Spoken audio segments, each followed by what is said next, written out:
বিশ্ব ফুটবলের ইতিহাসে আরেকটি সোনালী অধ্যায় যোগ করলেন লিওনেল মেসি।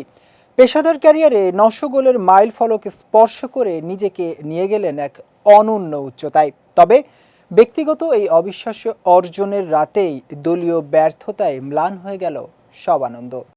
কনকাকাফ চ্যাম্পিয়ন্স কাপের শেষ ১৬ লড়াইয়ে ইন্টার মায়ামি মুখোমুখি হয়েছিল ন্যাশভিল এসসির।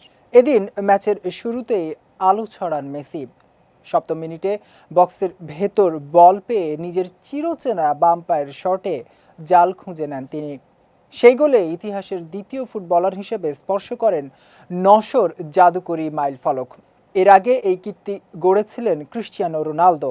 তবে তার চেয়ে ৯৬টি ম্যাচ কম খেলেই এই উচ্চতায় পৌঁছে গেছেন এই আর্জেন্টাইন সুপারস্টার। পুরো ম্যাচে আধিপত্য ছিল মায়ামিরই। বল দখল, শট সব দিক থেকেই এগিয়ে ছিল তারা। তবে সুযোগ কাজে লাগাতে ব্যর্থ হওয়ায় ব্যবধান বাড়েনি, আর সেটাই শেষ পর্যন্ত কাল হয়ে দাঁড়ায়। ৭৪তম মিনিটে আর্জেন্টাইন ফরওয়ার্ড ক্রিস্তিয়ান স্পিনোসার গোলে সমতায় ফেরে ন্যাশভিল। সেটিই হয়ে ওঠে ম্যাচের মোড় ঘোরানো মুহূর্ত।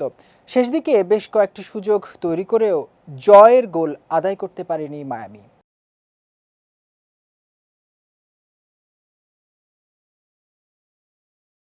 এতে প্রথম লেগ গোলশূন্য ড্র হওয়ার পর দ্বিতীয় লেগে ১-১ সমতায় শেষ হয় ম্যাচ।